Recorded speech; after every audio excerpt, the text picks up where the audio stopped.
नमस्कार दोस्तों, मैं दीपक शर्मा माई स्टडी दोस्त यूट्यूब चैनल में दोस्तों आपका हार्दिक स्वागत है। दोस्तों आज मैं नेवी और एयरफोर्स, जो विद्यार्थी नेवी और एयरफोर्स की तैयारी कर रहे हैं उनके लिए मैं आज एक मॉक टेस्ट पेपर लेके आया हूं और वह मॉक टेस्ट पेपर दोस्तों आपके सिलेबस के अकॉर्डिंग टॉपिक वाइज आपका मॉक टेस्ट पेपर है।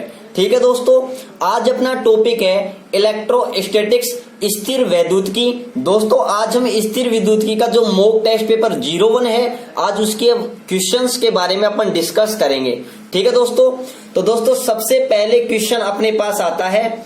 दोस्तों क्वेश्चन नंबर फर्स्ट है अपने पास में कि समान द्रव्यमान के धातु के दो गोलों को आवेशित करने पर, ये क्वेश्चन ये कह रहा है कि हमारे पास में इक्वल मास, मतलब दो गोले हैं, मेटल के दो स्फीयर हैं, उनका जो मास है वो दोस्तों क्या है, इक्वल है। जब उनको चार्ज किया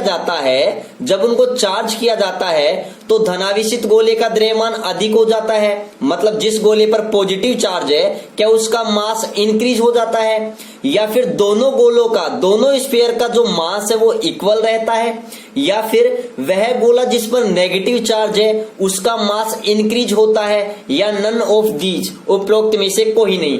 तो दोस्तों अगर मैं क्वेश्चन नंबर फर्स्ट के सॉल्यूशन की अगर मैं आपसे बात करूं तो देखो अपना कॉन्सेप्ट क्या है।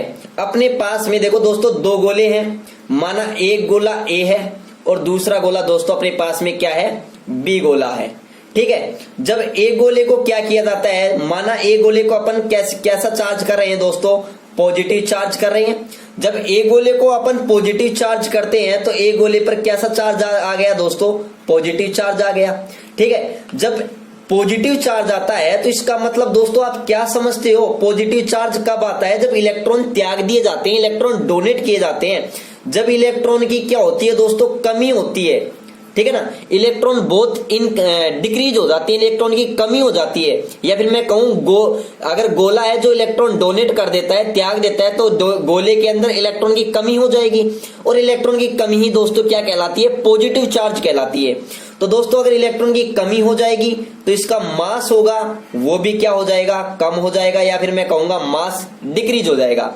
तो अपने पास में कॉन्सेप्ट ये आता है, अगर किसी गोले को अपन पॉजिटिव चार्ज करते हैं, मतलब अगर किसी गोले पर अगर पॉजिटिव चार्ज आता है तो उसका जो मास होता है वो दोस्तों क्या हो जाता है, कम हो जाता है। और जबकि अपने पास में बी गोला है और अपन इसको क्या करते हैं, चार्ज करते हैं। चार्ज भी कैसा करते हैं, ऋणावेशित। कैसा चार्ज करते हैं, ऋणावेशित। ऋणावेश कब होगा, जब दोस्तों अपन इसको एक्स्ट्रा इलेक्ट्रॉन देंगे। तो इलेक्ट्रॉन देंगे तो ये कैसा चार्ज हो जाएगा, ऋणावेशित हो जाएगा। जब एक बात, तो जब ये एक्स्ट्रा इलेक्ट्रॉन ग्रहण करेगा, एक्सेप्ट करेगा, तो इसके अंदर इलेक्ट्रॉन की क्या हो जाएगी, वृद्धि हो जाएगी। और जब इलेक्ट्रॉन की वृद्धि हो जाएगी तो दोस्तों उसी को तो अपन क्या कहते हैं, नेगेटिव चार्ज कहते हैं। और दोस्तों इलेक्ट्रॉन की वृद्धि के कारण इसका जो मास होगा वो दोस्तों क्या हो जाएगा, इंक्रीज हो जाएगा। इसलिए मैं ये कह सकता हूं कि अगर गोले पर नेगेटिव चार्ज आता है तो मास क्या हो जाता है, इंक्रीज हो जाता है। अब देखो अपने ऑप्शन क्या है दोस्तों, जो धनावेशित गोले का द्रव्यमान है वो क्या होता है, अधिक। नहीं दोस्तों, अगर धनावेशित चार्ज आता है तो उसका जो मास होता है वो दोस्तों क्या हो जाएगा, डिक्रीज हो जाएगा। और अगर नेगेटिव चार्ज आता है तो उसका मास दोस्तों क्या हो जाएगा, इंक्रीज हो जाएगा। इसलिए अपना राइट आंसर क्या होगा, देखो ऋणावेशित गोले का द्रव्यमान क्या होता है, अधिक होता है। इसलिए दोस्तों अपना राइट आंसर क्या होगा, सी होगा। क्या होगा दोस्तों, सी होगा। ठीक है दोस्तों, उसके बाद में बात करते हैं क्वेश्चन नंबर 2 के बारे में। देखो दोस्तों क्वेश्चन नंबर 2 अपने को क्या कह रहा है, क्वेश्चन नंबर 2 अपने से ये बात कर रहा है कि निर्वात अपने पास में कोई वैक्यूम है। ठीक है, वैक्यूम है, निर्वात में दो आवेशों के मध्य F बल लग रहा है। मतलब सॉल्यूशन, अगर मैं क्वेश्चन नंबर 2 के सॉल्यूशन की बात करूं तो अपने पास में कोई दो आवेश रखे हैं, एक Q1 है और दूसरा Q2 है। ठीक है दोस्तों, इन दोनों के बीच की डिस्टेंस कितनी है दोस्तों, R है। तो आपको पता है कि जो कूलाम बल होता है, जो इनके मध्य जो लगने वाला बल होता है F, उसका वैल्यू किसके बराबर होती है, F बराबर ये कह सकता हूं 1/4 पाई एप्सिलॉन नॉट।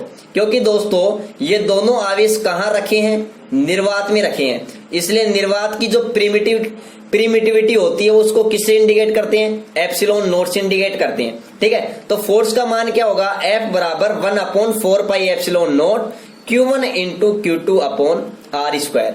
ठीक है दोस्तों, जब इन दोनों के बीच में कोई अपन एक ऐसा परावैद्युत माध्यम रख दें जिसका परावैद्युतांक डाई इलेक्ट्रिक कांस्टेंट दोस्तों कितना है, K 6 है, 6 है, K बराबर 6। दोस्तों इस K को अपन एप्सिलॉन R भी कहते हैं। ठीक है दोस्तों, जिसको अपन क्या बोलते हैं, रिलेटिव प्रिमिटिविटी, या फिर मैं कह सकता हूं डाई इलेक्ट्रिक कांस्टेंट भी इसको कहते हैं। और दोस्तों इसकी वैल्यू कितनी होती है, 6 होती है।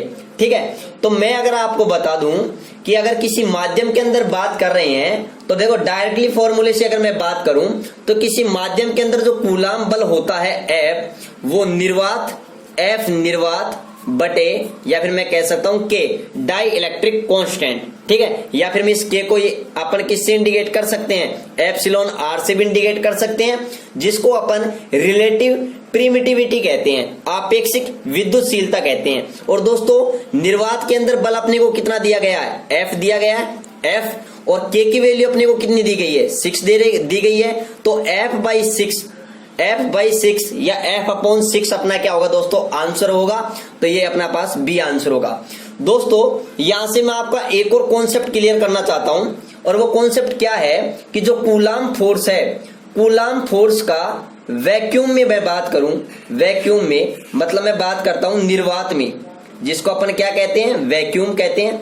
निर्वात में कूलाम फोर्स का मान सबसे ज्यादा होता है, और अगर किसी माध्यम में रखते हैं तो कूलाम फोर्स का मान दोस्तों क्या हो जाता है, कम हो जाता है। ये बात आप याद रखना अच्छी तरीके से। ठीक है ना, क्यों, क्योंकि देखो नीचे आप देख रहे हो मीडियम के अंदर जो फोर्स ज्ञात करते हैं वो निर्वात अपॉन निर्वात के अंदर निर्वात के अंदर जो फोर्स होता है उसको किससे डिवाइडेड करते हैं दोस्तों, एप्सिलॉन R से या डाइलेक्ट्रिक कांस्टेंट से डिवाइडेड करते हैं, जिसके कारण जो Fm की वैल्यू होती है वो F वैक्यूम से दोस्तों क्या होती है, कम होती है, लेस देन होती है। ठीक है दोस्तों, तो याद रखना कूलाम बल का मान माध्यम में क्या होता है, कम होता है निर्वात की तुलना में। तो आपको ये भी क्लियर हो गया कि जब F बराबर 6 अपन के कांच की पट्टी का रखते हैं तो इस जो बल का मान होगा वो डेफिनेटली कम होगा।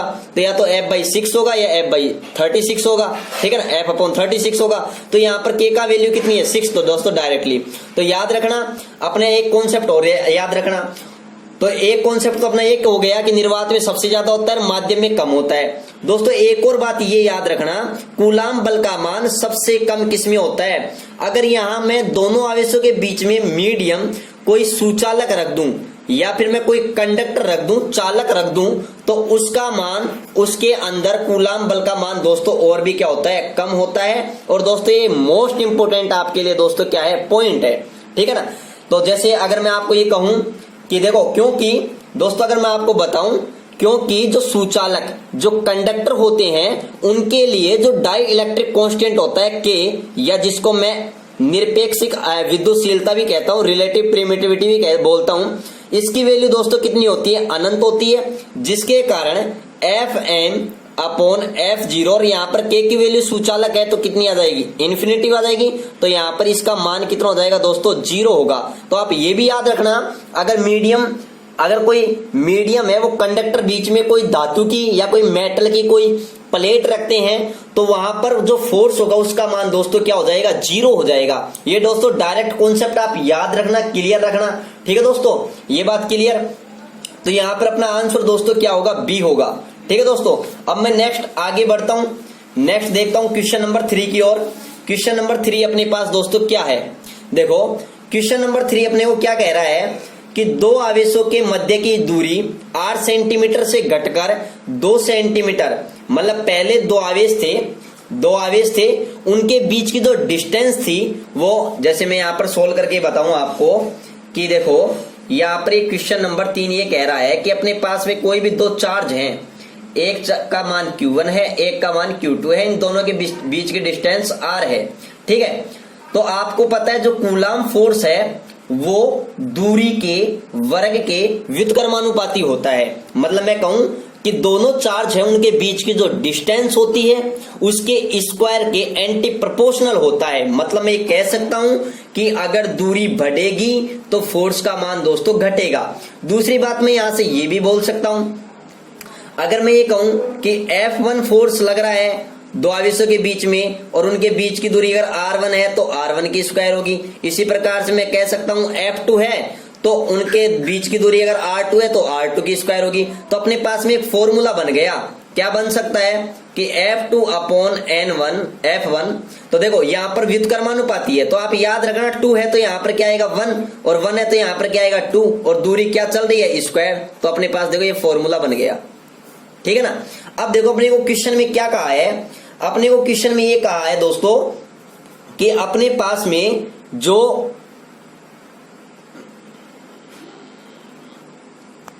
देखो क्या कहा है कि दो आवेशों के बीच की दूरी 8 सेंटीमीटर से डिक्रीज करके 2 सेंटीमीटर कर दी जाती है तो इन आवेशों के मध्य बल पहले की अपेक्षा कितना गुना होगा। तो दोस्तों माना पहले F1 था और बाद में कितना हो गया F2। पहले डिस्टेंस R1 थी बाद में क्या हो गई R2। तो आपको पता है जैसे मैंने अभी ये फॉर्मूला लिखा है F2 upon F2 upon F1 equal R1। दोस्तों R1 पहले कितनी थी 8 सेंटीमीटर और बाद में कितनी हो गई 2 सेंटीमीटर। तो देखो 2 है तो यहाँ पर अपन R1 लिखते हैं, ठीक है। R1 की वैल्यू कितनी है 8 का अपन स्क्वायर कर देते हैं। यहाँ पर F1 है तो 2 रखते हैं, 2 का स्क्वायर कर देते हैं। 8 का स्क्वायर दोस्तों कितना 64 और 2 का स्क्वायर दोस्तों कितना होता है अपने पास में 4 होता है। तो यहाँ पर अपन क्या कर देंगे कैंसिल कर देंगे तो कितना आ गया अपने पास 16। तो मैं कह सकता हूं F2 बराबर 16 इंटू F1। मतलब मैं कह सकता हूं कि जो बाद में जो फोर्स लगेगा वो पहले का कितना गुना हो जाएगा दोस्तों, पहले का कितना गुना हो जाएगा दोस्तों 16 गुना हो जाएगा। तो अपना राइट आंसर दोस्तों क्या होगा, अपना राइट आंसर होगा सी होगा। क्या होगा दोस्तों C होगा। ये दोस्तों क्लियर, ओके। अब देखो दोस्तों अपने पास में नेक्स्ट अगर मैं बात करूं, नेक्स्ट क्वेश्चन नंबर 4 की मैं बात करूं, क्वेश्चन नंबर 4 के सॉल्यूशन की। तो देखो अपने को क्या कहा है कि निर्वात में रखे दो आवेशों के मध्य वैक्यूम में कोई दो चार्ज रखे हैं, उनके मध्य कोई बल लग रहा है, ठीक है, बल लग रहा है, ओके। यदि पीतल की एक प्लेट आवेशों के मध्य रखें तो बल का मान कितना होगा। तो दोस्तों मैं आपको एक बात बता दूं कि पीतल है वो क्या है दोस्तों सुचालक है। क्या है दोस्तों सुचालक है या फिर मैं कहूं कंडक्टर है, मतलब चालक है, ठीक है ना। क्या है चालक है। और मैंने आपको बताया था अगर मीडियम के अंदर बल ज्ञात करते हैं किसी माध्यम के अंदर तो फोर्स मीडियम के अंदर फोर्स होता है वो निर्वात के फोर्स में अपन उस क्या किसका भाग दे देते हैं दोस्तों, किससे डिवाइडेड कर देते हैं दोस्तों, अपन डिवाइडेड कर देते हैं उसके डाइलेक्ट्रिक कांस्टेंट से। तो दोस्तों यहां पर देखो अपन मैं बात करूं कि यहाँ पर जो पीतल है इसके लिए डाई इलेक्ट्रिक कांस्टेंट कितना होता है दोस्तों K बराबर इन्फिनिटी होता है। तो जैसे मैं यहाँ पर इन्फिनिटी रखूंगा तो इसकी वैल्यू दोस्तों कितनी आ जाएगी 0 आ जाएगी। तो दोस्तों यहाँ पर दोनों जो एक प्लेट के मध्य जो बल रखने पर बल का मान दोस्तों यहाँ पर क्या हो जाएगा 0 हो जाएगा। तो इसका राइट आंसर दोस्तों क्या होगा 0 हो जाएगा। इसका मतलब अपना राइट आंसर क्या होगा दोस्तों D होगा। क्या होगा दोस्तों D होगा। क्लियर दोस्तों। नेक्स्ट दोस्तों क्वेश्चन नंबर 5 के बारे में देखते हैं, ठीक है। क्वेश्चन नंबर 5 क्या कह रहा है कि नो E और E के बिंदु आवेशों को एक दूसरे से R दूरी पर रखा जाता है। मतलब ये कह रहा है अपने पास में एक 9E और E, ठीक है दोस्तों। E की वैल्यू आप जानते हो, ये कोई दो पॉइंट चार्ज है, दो कोई पॉइंट चार्ज है। इन दोनों के बीच की डिस्टेंस दोस्तों कितनी है R है। कितनी है दोस्तों R है, ठीक है। अब कोई एक तीसरा कोई थर्ड पॉइंट चार्ज बीच में किसी बिंदु पर रखा है Q, ठीक है। ये प्रथम दोनों आवेशों को मिलाने वाली 9E आवेश से कितनी दूरी पर रखा, कितनी दूरी पर है दोस्तों ये कह रहा है कि कितनी दूरी पर रखा जाए कि Q आवेश के संतुलन की स्थिति में रहे। मतलब इस आवेश Q को इस 9E आवेश से कितनी दूरी पर रखा जाए, कितनी दूरी पर रखा जाए कि इसके द्वारा इस पर लगाया गया बल F और इसके द्वारा इस पर लगाया गया बल F डैश दोनों के दोनों का मान क्या हो दोस्तों संतुलन हो। संतुलन के अंदर दोनों जो आवेश दोनों जो फोर्स होते हैं दोनों डायरेक्शन के उनका मान दोस्तों कितना होता है 0 होता है। तो दोस्तों बलों के जो बैलेंस की जो कंडीशन होती है ना उसके अंदर जो देखो Q3 है अपने पास तो Q3 द्वारा 9E पर और E पर जो लगाया गया फोर्स है ना F और एफ डैश, इन दोनों का जो योग है ना वो कितना होगा दोस्तों, 0 होगा। किस कंडीशन में, बैलेंस की कंडीशन में, या फिर मैं कहूं संतुलन की कंडीशन में। ठीक है दोस्तों, तो अब अगर मैं बात करूं, या फिर मैं ऐसे भी कह सकता हूं कि Q3 द्वारा 9E पर लगाया गया फोर्स और Q3 द्वारा E पर लगाया गया फोर्स, दोनों जो उनका मैग्नीट्यूड होगा वो दोनों दोस्तों क्या होगा, इक्वल होगा। क्या होगा, इक्वल होगा। लेकिन आपको पता है इनकी जो डायरेक्शन है वो अलग अलग होगी। तो देखो, अगर मैं Q3 द्वारा 9E पर लगाया गया फोर्स F है, तो इसकी कैलकुलेशन में कैसे करूंगा, तो आपको पता है फोर्स क्या होता है, K बराबर Q1 इंटू Q2। तो Q1 क्या हो गया अपने पास 9E, ठीक है, Q2 क्या हो गया Q3, ठीक है ना, या फिर मैं कहूं Q3, और अपॉन इन दोनों के बीच की डिस्टेंस कितनी है दोस्तों, यहां पर मैंने x मान ली, तो ये अपने पास कितनी होगी, r माइनस एक्स होगी, क्योंकि टोटल कितनी है r है, तो अपने पास में क्या आ जाएगी x स्क्वायर। ठीक है, और Q3 द्वारा E पर लगाया गया फोर्स F डैश है, उसकी जो अपने पास जो वैल्यू होगी वह क्या होगी, K into Q3 into E upon R minus x square. ठीक है दोस्तों, यहां से K से K कैंसिल हो गया, ठीक है, Q3 से Q3 कैंसिल हो गया, तो ऊपर अपने पास में E से E भी कैंसिल हो गया, तो ऊपर अपने पास क्या बचा 9 अपॉन एक्स स्क्वायर इक्वल, और ऊपर यहां पर क्या बच गया अपने पास 1 और R माइनस एक्स स्क्वायर। ठीक है दोस्तों, अगर मैं इसका रूट लेता हूं, क्या लेता हूं, रूट, टेकिंग रूट, अगर मैं रूट लेता हूं तो यहां क्या बचेगा 3x बराबर 1 R माइनस एक्स। अब दोस्तों अगर मैं वज्र गुणा करता हूं, यहां पर क्या करता हूं, वज्र गुणा करता हूं, ठीक है ना, क्रॉस मल्टीप्लाई करता हूं, तो यहां पर मेरे पास क्या जाएगा x बराबर 3R माइनस 3x। ठीक है दोस्तों, इस 3x को मैं इधर लेके आऊंगा तो क्या जाएगा 4x बराबर 3R, और यहां पर मेरे पास x की जो वैल्यू होगी वो कितनी आ जाएगी 3I/4। दोस्तों यहां पर देखो अपने को यही क्वेश्चन पूछा गया है कि जो Q3 है वह संतुलन की कंडीशन में 9E से कितनी डिस्टेंस पर रखी है, वो अपन ने क्या मानी थी दोस्तों x, और x की वैल्यू अपने पास कितनी आ गई दोस्तों 3R डिवाइडेड बाई 4। दोस्तों ये अपने पास में ऑप्शन आ रहा है C, तो इसका दोस्तों राइट आंसर क्या होगा, C होगा। लेकिन दोस्तों क्या होगा, इसका राइट आंसर C होगा। लेकिन अपने पास में ये क्या है कि एक लॉन्ग कट मेथड है, अपने को एग्जाम के अंदर शॉर्टकट में करना है। तो दोस्तों मैं आपको एक ट्रिक बता रहा हूं, बहुत ही गजब, बहुत ही शानदार ट्रिक बता रहा हूं। ठीक है दोस्तों, और ट्रिक क्या है, अगर दोनों आवेश क्या हैं, अगर दोनों आवेश का परिमाण दोस्तों, अगर मैं कहूं उनका दोनों आवेश की जो नेचर है, अगर वो दोनों आवेश की नेचर दोस्तों सेम है, या तो पॉजिटिव हो या फिर नेगेटिव हो, तो उनका जो ट्रिक होगा वो दोस्तों अपने पास क्या होगा, वो होगा x बराबर root Q1 upon Q1 plus root Q2 into R। अब देखो दोस्तों यहां पर Q1 अपना मान लेते हैं अपन 9E को, जो अपने पास ज्यादा वैल्यू होती है उसको मान लेते हैं, ठीक है, तो 9, ठीक है, और यहाँ पर Q1 की वैल्यू 9, Q2 की वैल्यू क्या है 1, ठीक है दोस्तों, और यहाँ पर इंटू क्या कर दिया अपन R। दोस्तों 9 का रूट अपने पास में बात करूं तो 3, ठीक है दोस्तों, 3 प्लस 1 इंटू R। तो देखो दोस्तों इधर अपने पास में क्या आ रहा है 3R/4। देखो ये ट्रिक से अपने पास में आ गया, ये अपना ऑप्शन क्या हो गया दोस्तों C हो गया। ठीक है ना, तो देखो ट्रिक से अपन इस प्रकार से कर सकते हैं। अब आप कहोगे सर अगर एक पॉजिटिव हो और एक नेगेटिव हो, तो दोस्तों अगर एक पॉजिटिव और एक नेगेटिव है तो अपने कौन सा ट्रिक काम में लेंगे, x बराबर root Q1 upon root Q1 minus, यहां पर बस माइनस का सिंबल आ जाएगा और कुछ भी नहीं है, ठीक है ना, इंटू R। तो आप ये बात थोड़ा याद ध्यान रखना, ये ट्रिक है वो बहुत ही बेस्ट है दोस्तों, आप सीधा डायरेक्ट इसको अप्लाई करना। ठीक है दोस्तों, वो मैंने दोनों मेथड बताए हैं, लेकिन आप किसको फोर्स करोगे, ट्रिक को। ठीक है दोस्तों, इससे 1 मिनट के अंदर अपना क्वेश्चन आ जाएगा। देखो यहाँ से अपन अगर बात करते हैं 9 का रूट 3 आ गया, ठीक है ना, 3 प्लस 1 3/4 R। अब देखो ऑप्शन में दिख रहा है 3R/4, वैसे ही तुरंत अपन को ऑप्शन से क्वेश्चन हो जाएगा। ठीक है दोस्तों अब अपन बात करते हैं क्वेश्चन नंबर 6 पर आते हैं। ठीक है दोस्तों, क्वेश्चन नंबर 6 क्या है, देखो अगर मैं क्वेश्चन नंबर 6 की अगर मैं बात करूं तो देखो क्वेश्चन नंबर 6 अपने को क्या बोल रहा है कि अपने पास दो आवेशों को क्रम से एक बार एयर में रखा जाता है, एक बार केरोसिन के तेल में, जिसे अपन मिट्टी का तेल बोलते हैं, उसमें रखा जाता है। इनके मध्य में जिनके जो बीच लगने वाला फोर्स है वो 25 न्यूटन और 5 न्यूटन है। मतलब जब इनको एयर में रखते हैं तो अपने पास कितना न्यूटन लगता है, 25 न्यूटन लगता है। और जब अपन इसको मिट्टी के तेल में या केरोसिन में रखते हैं दोस्तों, किसमें रखते हैं,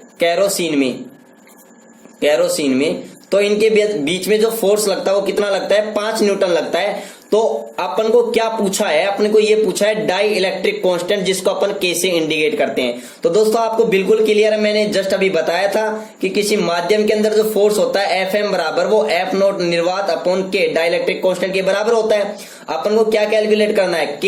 तो जब हम K को कैलकुलेट करेंगे तो F0 अपॉन Fm, मतलब निर्वात के अंदर फोर्स और बटे में मीडियम के अंदर फोर्स, वो डाई इलेक्ट्रिक कांस्टेंट के दोस्तों क्या होता है, इक्वल होता है। और निर्वात में दोस्तों अपने पास कितना है, 25 न्यूटन है, और मीडियम में कितना है, 5 है। तो दोस्तों अपने पास में यहाँ पर आंसर क्या आ जाएगा दोस्तों, 5 आ जाएगा। ये डाई इलेक्ट्रिक कांस्टेंट की क्या आ गई दोस्तों, वैल्यू आ गई। तो अपना जो बी आंसर होगा वो राइट होगा। ठीक है दोस्तों, अब बात करते हैं अपन क्वेश्चन नंबर 7 की बात करते हैं। ठीक है दोस्तों, क्वेश्चन नंबर 7 अपने को क्या कह रहा है, क्वेश्चन नंबर 7 अपने को कह रहा है कि अपने पास में कोई एक मेटल बॉडी है, उसके अंदर इलेक्ट्रॉन रिमूव किए जाते हैं। मतलब ये अपने पास में कोई मेटल बॉडी है, ठीक है, इसमें से इलेक्ट्रॉन क्या किए जाते हैं, रिमूव। इलेक्ट्रॉन को क्या किया जाता है दोस्तों, रिमूव किए जाते हैं, इलेक्ट्रॉन हटाए जाते हैं। तो आपको पता है इलेक्ट्रॉन जब हटाए जाते हैं तो इस पर कैसा चार्ज आ जाएगा, पॉजिटिव चार्ज आ जाएगा। अब आगे क्या कह रहा है, ताकि 1 × 10⁻⁷ कूलाम का धनावेश रह जाए। ठीक है, तो कितने इलेक्ट्रॉन हटाएं, तो दोस्तों आपको अच्छी तरीके से पता है कि एक फॉर्मूला आता है Q बराबर Ne। Q तो क्या है दोस्तों, चार्ज है, कितना आवेश। N क्या है, नंबर्स ऑफ इलेक्ट्रॉन, और E दोस्तों, E आवेश का मिनिमम मान होता है, क्वांटीकृत मान होता है 1.6 × 10⁻⁹ कूलाम, जिसको किसने ज्ञात किया था दोस्तों, मिलीकन ने ज्ञात किया था। और मिलीकन ने एक एक्सपेरिमेंट किया था, जिस एक्सपेरिमेंट को ऑयल ड्रॉप्स एक्सपेरिमेंट कहते हैं। ठीक है दोस्तों, अब देखो अपने को क्या कहा गया है, अपन को कहा गया है कि कितने इलेक्ट्रॉन हटाए जाएं ताकि चार्ज अपने पास ये रह जाए। तो देखो अपने को यहाँ पर Q की वैल्यू दे रखी है, Q की वैल्यू कितनी दे रखी है दोस्तों, 1 × 10⁻⁷। ठीक है, N की वैल्यू ज्ञात करनी है, E की वैल्यू अपने को पता है। ठीक है, तो देखो यहां से कूलाम कैंसिल हो जाएगी, तो N की वैल्यू अपन ज्ञात करेंगे। तो 1 × 10⁻⁷, 1.6 × 10⁻⁹। देखो 10⁻�19 अगर ऊपर जैसे ही प्लस ऊपर जाएंगे तो प्लस की हो जाएंगी। ठीक है, तो क्या होगा, 1 × 10⁻, देखो 19 किसकी है दोस्तों, माइनस की तो 7 है। ठीक है, और 10⁻+ प्लस की क्या हो गई, 19 हो गई अपने पास में, और नीचे क्या है 1.6, 1 क्या है दोस्तों, 6 है। ठीक है, अब देखो प्लस के 19 है, पॉजिटिव 19 है, प्लस के 19 है, और माइनस के क्या है दोस्तों, 7 है। ठीक है, तो दोस्तों अपने पास ऊपर क्या बचेगा, 1 × 10⁻, पॉजिटिव में 12 बचेंगे। ठीक है, और नीचे 1.6। दोस्तों मैं जैसे ही यहां पर मैं पॉइंट हटाता हूं तो अपने पास ऊपर 0 आ जाएगी। ठीक है, अभी भी भाग नहीं जा रहा है, डिवाइडेड नहीं हो रहा, 10 पूरा का पूरा 16 से। तो अपन क्या करते हैं, एक और 0 उतार देते हैं, तो यहाँ पर अपने पास 11 बच जाएंगे, और उसके बाद 16 से क्या कर देंगे, डिवाइडेड। दोस्तों जैसे अपन डिवाइडेड करते हैं तो अपने पास यहाँ पर 6.25 × 10⁻11 दोस्तों, और ये अपने पास में क्या आ गई, इलेक्ट्रॉन की संख्या आ गई। और दोस्तों ये अपना कौन सा ऑप्शन है दोस्तों, सी ऑप्शन है, जो अपना राइट है। ठीक है दोस्तों, ये चीज क्लियर, ओके। उसके बाद में दोस्तों अगर मैं बात करूं तो क्वेश्चन नंबर 8 के बारे में। देखो दोस्तों क्वेश्चन नंबर 8 अपने को क्या कह रहा है दोस्तों, इस वीडियो को ज्यादा से ज्यादा लाइक करना, शेयर करना, और अपने कोई भी सुझाव हो तो कमेंट बॉक्स में जरूर लिख देना। ठीक है, आगे से मैं कोई भी जो आपके सुझाव होंगे वो मेरे लिए एक प्रेरणा के स्रोत होंगे, मैं उनके अंदर सुधार करूंगा। ठीक है ना, उनको ठीक करूंगा, और मैं आगे आपके लिए और भी बेहतरीन तरीके से मैं आपको वीडियो आपके पास अवेलेबल कराता रहूंगा, आपके पास मॉक टेस्ट पेपर और उनका सॉल्यूशन। ठीक है दोस्तों, तो आपके सुझाव डिस्क्रिप्शन बॉक्स में जाए, कमेंट बॉक्स में जाइए और वहां पर जाकर अपने सुझाव को बताइए। ठीक है दोस्तों, अब बात करते हैं दोस्तों क्वेश्चन नंबर 8 के बारे में। तो दोस्तों क्वेश्चन नंबर 8 अपने को क्या कह रहा है कि दो आवेशों के मध्य फोर्स F है, दोस्तों अपने पास दो आवेश हैं, एक Q1 है, दूसरा क्या है Q2 है। इन दोनों के बीच की डिस्टेंस R है। इन दोनों के बीच लगने वाला फोर्स दोस्तों क्या F है। ठीक है, अब इनके मध्य की दूरी 3 गुना कर दी जाए, मतलब R, पहले जब इनके बीच की दूरी R थी तब फोर्स क्या है दोस्तों F, और जब इन दोनों के बीच की दूरी R का वैल्यू कितनी कर दी जाए 3R कर दी जाए। R की वैल्यू कितनी की जाए 3R, मतलब 3 गुनी कर दी जाए। ठीक है, मैं कहूं अगर पहले तो इनके बीच की डिस्टेंस R थी, लेकिन अब मैं इस R को कितनी कर दूं 3R के बराबर कर दूं, तो आपको पता है जो फोर्स होता है वो इन दोनों के बीच की जो डिस्टेंस है उसके वर्ग के स्क्वायर के एंटी प्रोपोर्शनल होता है, मतलब व्युत्क्रमानुपाती होता है। तो एक बात हो, दूरी बढ़ेगी तो दूरी अगर डिस्टेंस बढ़ेगी तो फोर्स का वैल्यू क्या होगा, कम होगा, डिक्रीज होगा। तो ये बात तो क्लियर है, 3 गुना कर दी जाए तो इन दोनों के मध्य जो फोर्स लगेगा, बल लगेगा, वो दोस्तों कम हो जाएगा, ये तो क्लियर है। अब कितना कम होगा, यहाँ पर स्क्वायर देखो, अगर यहाँ पर 3 गुना रख रहे हैं, यहाँ पर 3 गुना रख रहे हैं तो यहाँ पर 3R स्क्वायर कर देंगे। ठीक है, तो 3R स्क्वायर जैसे मैं यहाँ पर करता हूं तो अपने पास कितना आ जाएगा, 3 का वर्ग 9 आ जाएगा और इंटू R स्क्वायर। दोस्तों R स्क्वायर तो पहले भी थी, R स्क्वायर अब भी है, लेकिन ये बल का मान 1/9 हो गया। तो बस आप तो ये याद रखना, अगर देखो दूरी पहले की 2 गुनी करते हैं, कितनी करते हैं 2 गुनी करते हैं, तो बल पहले का F/4 हो जाएगा। अगर 3R 3 गुनी करते हैं तो F/9 हो जाएगा। अगर मैं 4R 4 गुनी करता हूं तो F/16 हो जाएगा। मतलब जो उसका वर्ग होगा ना, जो उसका वर्ग होगा उसको अपन किससे करेंगे, डिवाइडेड कर देंगे। ठीक है, अगर मैं ऐसे कहूं कि अगर दूरी पहले की आधी कर दी जाए, R/2 कर दी जाए, R/2 कर दी जाए, तो दोस्तों 2 का वर्ग कितना होता है 4, मतलब की बार दूरी कम कर रहे हैं तो फोर्स बढ़ेगा, 4 गुना हो जाएगा। ठीक है, अगर आपसे कहा जाए कि दूरी पहले की कितनी कर दी जाए, R/3 कर दी जाए, मतलब मैं कहूं 1/3 कर दी जाए, 1/3 कर दी जाए, तो दोस्तों 3 का वर्ग कितना होता है 9, तो अब बल का जो फोर्स होगा वो कितना हो जाएगा 9 गुना हो जाएगा पहले से। ठीक है, और अगर मैं कहूं 1/4 कर दी जाए तो कितना हो जाएगा 16 गुना हो जाएगा। तो दोस्तों ये बेसिक कॉन्सेप्ट है जो आप क्लियर रखना। ठीक है दोस्तों, तो ये अपना क्या हो गया, क्वेश्चन नंबर 8 हो गया। नेक्स्ट मैं बात करता हूं क्वेश्चन नंबर 9 के बारे में। तो देखो दोस्तों क्वेश्चन नंबर 9 अपने पास में क्या कह रहा है, क्वेश्चन नंबर 9 है अपने पास में, क्वेश्चन नंबर 9 ये कह रहा है कि यदि 2 आवेशों के मध्य कांच की प्लेट रख दी जाए, किसकी प्लेट रख दी जाए, कांच की प्लेट। तो देखो दोस्तों अगर मैं क्वेश्चन नंबर 9 की अगर मैं सॉल्यूशन की बात करूं तो देखो 2 चार्ज है अपने पास में। ठीक है, एक Q1 और दूसरा Q2 है, इन दोनों के बीच की डिस्टेंस R है, फोर्स F लग रहा है। ठीक है, अब इन दोनों देखो ये किस में है, निर्वात में है पहले तो। ठीक है, अब इन दोनों के बीच में कांच की प्लेट रख दी जाए। ठीक है, कांच की रख देते हैं प्लेट, तो दोस्तों अपने पास क्या होता है, मीडियम आ जाता है। तो मैंने आपको पहले ही कह दिया था कि मीडियम के अंदर जो फोर्स होता है वो निर्वात की तुलना में दोस्तों क्या होता है, कम होता है। ये बात मैंने पहले ही क्लियर कर दी। तो देखो तो क्या बोल रहा है, कांच की प्लेट रख दी जाए तो उनके मध्य कार्य विद्युत बल पूर्व की तुलना में क्या हो जाएगा दोस्तों, क्या हो जाएगा, कम हो जाएगा। तो दोस्तों इसका राइट आंसर अपने पास में क्या होगा दोस्तों, बी होगा। क्या होगा दोस्तों, राइट आंसर इसका बी होगा। ठीक है ना, फोर्स क्या जाएगा, कम हो जाएगा, क्योंकि दोस्तों कांच के लिए है ना वो के का मान डाइलेक्ट्रिक कांस्टेंट लगभग 5 से 10 के बीच होता है, क्योंकि कांच भी कई वैरायटी के होते हैं। ठीक है ना, उनके लिए अलग अलग, कांच के लिए अलग अलग डाइलेक्ट्रिक कांस्टेंट होता है। तो ये बात याद रखना, मैंने आपको बताया था कि जो कूलाम फोर्स होता है वो सबसे ज्यादा किस में होता है, निर्वात में, मतलब वैक्यूम में होता है। उससे कम किस में होता है, किसी मीडियम के अंदर होता है, उससे कम। और सबसे कम दोस्तों किसमें होता है, सुचालक अगर कोई माध्यम रखा है तो वहां पर तो इसका मान दोस्तों 0 ही हो जाता है। ठीक है ना, आप ये बात नोट करके अच्छी तरीके से लिख लेना। ठीक है दोस्तों, नेक्स्ट उसके बाद में मैं बात करता हूं दोस्तों क्वेश्चन नंबर 10 के बारे में।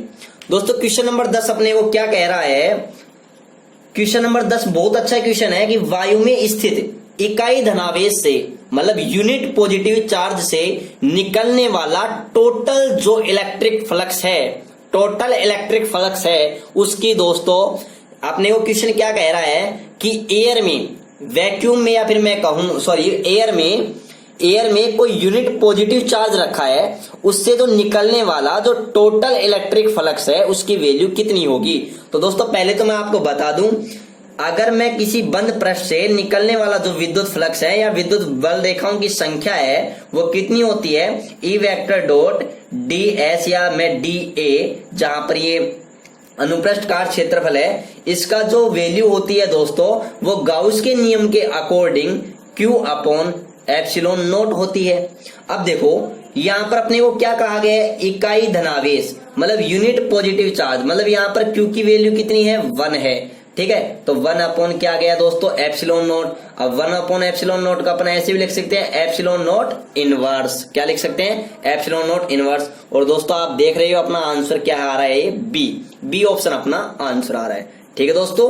ये अपना राइट आंसर क्या हो जाएगा, बी हो जाएगा। क्लियर दोस्तों।